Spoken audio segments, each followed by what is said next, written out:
Hi, welcome back to my channel. இன்றைக்கி இந்த வீடியோவில் ஒரு அழகான ஸ்னோ ஸ்வீட் புட்டிங் எப்படி வேணால் சொல்லலாம். இதுக்கு வந்து செய்யறதுக்கு வெறும் 3 இன்க்ரீடியன்ட்ஸ் தான் தேவை.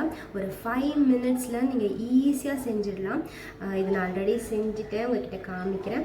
இதை நான் எப்படி செஞ்சேன், எனக்கு எப்படி வந்தது எல்லாமே இந்த வீடியோவில் பார்க்கலாம். உங்கள் குழந்தைங்களுக்கு இந்த மாதிரி டைமில் இது மாதிரி டிஃப்ரெண்ட்டாக செஞ்சு கொடுங்க. வாங்க வீடியோக்கு போகலாம்.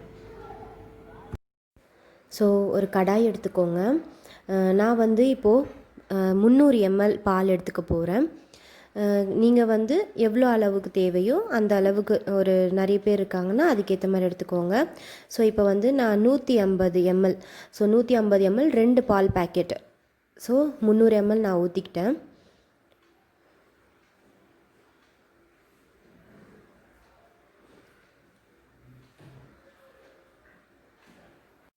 நீங்கள் பால் காச வேண்டாம், டைரெக்டாகவே நம்ம கவர் பாலை பிரித்து செய்ய ஆரம்பிச்சிடலாம்.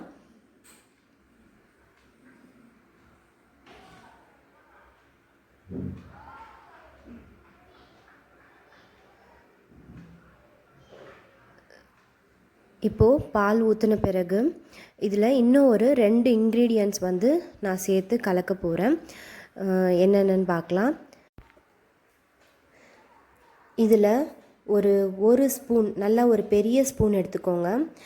அதில் வந்து கார்ன்ஃப்ளவர், சோள மாவு போட்டு சேர்த்துக்கோங்க. இதுக்கு இந்த கார்ன்ஃப்ளவர் தான் முக்கியமான இன்க்ரீடியன்ட்ஸ். இது இல்லைன்னா வந்து அந்த ஜெல்லி மாதிரி வராது. ஸோ கார்ன்ஃப்ளவர் இல்லாமல் நம்ம செய்ய முடியாது. ஸோ இதை வந்து நம்ம ஸ்டவ்வில் வச்சு பண்ணக்கூடாது, ஒரு மாதிரி கட்டியாயிடும். அதனால தான் பாலில் வந்து நம்ம அடுப்பில் வைக்கிறதுக்கு முன்னாடி இதெல்லாம் வந்து நம்ம போட்டு நல்லா கலக்கிக்கணும். இல்லைனா வந்து அந்த மாவு வந்து உருண்டையாக ஆகிடும். ஸோ நல்லா கலக்கிக்கோங்க, மிக்ஸ் பண்ணிக்கோங்க. அதுக்கப்புறம் 2 ஸ்பூன் சுகர், உங்களுக்கு அதிகமாக நிறைய சுகர் சாப்பிடுவீங்கன்னா எக்ஸ்ட்ரா சேர்த்துக்கோங்க. இப்போது இந்த கார்ன்ஃப்ளவர், சுகர் எல்லாமே வந்து பாலில் நல்லா கரைகிற வரைக்கும் கலக்கி விட்டுட்டே இருங்க. இதை நீங்கள் ஒரு 5 மினிட்ஸ்க்குள்ளேயே செஞ்சிடலாம். மீடியம் ஃப்ளேமில் வச்சு பண்ணிங்கன்னா இன்னும் சீக்கிரமாக கூட ஆகிடும். இப்போ இதை நான் வந்து ஸ்டவ்வில் வைக்க போகிறேன். ஸ்டவ்வில் வச்ச உடனே ஃபஸ்ட்டு வந்து மீடியம் ஃப்ளேமில் வச்சுக்கோங்க. ஏன்னா பால் வந்து அப்போ ரொம்ப சூடாக இருக்காது. அதனால் நீங்கள் கொஞ்சம் வச்சுட்டு கலரிட்டே இருங்க. கொஞ்சம் லைட்டாக திக்னஸ் ஆகும்போது நீங்கள் சிம் பண்ணிவிடுங்க. ரொம்ப சிம்மில் வச்சு பண்ணிகிட்டே இருங்க. இது வந்து என்ன ஃப்ளேவர் வேணாலும் உங்களுக்கு ஆட் பண்ணிக்கலாம். வெனிலா ஃப்ளேவர், ஸ்ட்ராபெர்ரி, அது மாதிரி என்ன ஃப்ளேவர் இருந்தால் யூஸ் பண்ணுங்கள். இல்லைன்னா ஒன்றுமே பிரச்சனை இல்லை, எதுவுமே இல்லாமல் பண்ணாலும் சூப்பராக இருக்கும். நான் வந்து கொஞ்சமாக ஏலக்காய் போட்டிருக்கேன். உங்களுக்கு பால் வாசனை பிடிக்காது அப்படின்னா இது மாதிரி ஏலக்காய் போட்டுக்கோங்க.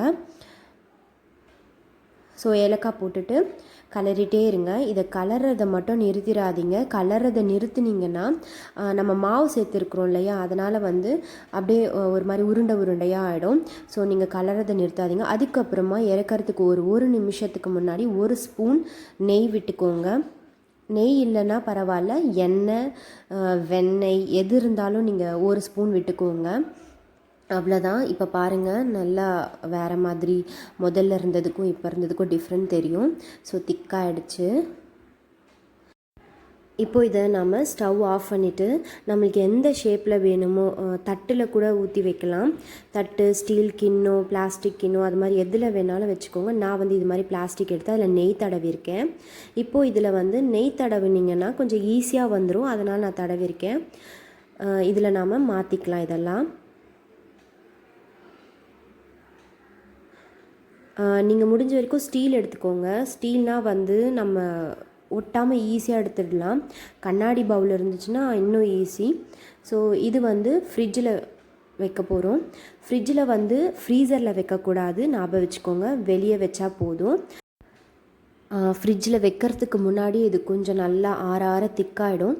இன்னும் நம்ம ஃப்ரிட்ஜில் வச்சு எடுத்தோன்னா நல்லா செட் ஆகிடும். இது வந்து ஃப்ரிட்ஜிலேருந்து எடுத்தது, சைட்லேருந்து அப்படியே ஈஸியாக வருது பாருங்கள்.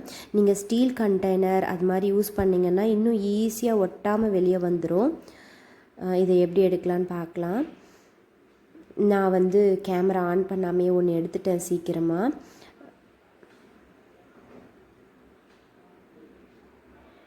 ஸோ இது ரெண்டாவது எடுக்கிறேன். இப்போ நாம் யூஸ் பண்ண போகிற பொருள் தான் வந்து இந்த ஸ்வீட்டுக்கு வந்து ஸ்னோ அப்படின்ற ஒரு நேமே கொடுக்குது. இது மாதிரி தேங்காய் துருவலை வந்து நீங்கள் பண்ணி ஆற வச்சுக்கிட்டிங்கன்னா இது மாதிரி உதிரி உதிரியாக இருக்கும். இல்லைனா நீங்கள் கடாயில் போட்டு வறுத்துக்கோங்க. இது மாதிரி தேங்காய் துருவல் கடையிலையும் விற்குது. நீங்கள் வந்து அதை கூட யூஸ் பண்ணிக்கலாம். நீங்கள் வந்து அந்த பின்னாடி அந்த தேங்காயில் வந்து ஒரு ஷெல் அந்த ப்ரௌன் கலரில் இருக்கும் இல்லையா, அதை எடுத்துகிட்டு நீங்கள் இது மாதிரி வறுத்திங்கன்னா நல்லா வெள்ளையாக இருக்கும். ஸோ பார்க்க ரொம்ப அழகாக இருக்கும் ஸ்வீட்டு. நான் வந்து அப்படி தான் பண்ணேன். இது வந்து நான் வந்து தேங்காவை திருவிட்டு அப்படியே நிழல்லையே வீட்டு உள்ளேயே வந்து ஒரு 1 hour அப்படியே ஆற வச்சேன். இது மாதிரி நல்லா உதிரி உதிரியாக ஆகிருச்சு. ஸோ இப்போ வந்து நம்ம ஸ்னோ ஸ்வீட் 90% கம்ப்ளீட் ஆகிடுச்சு.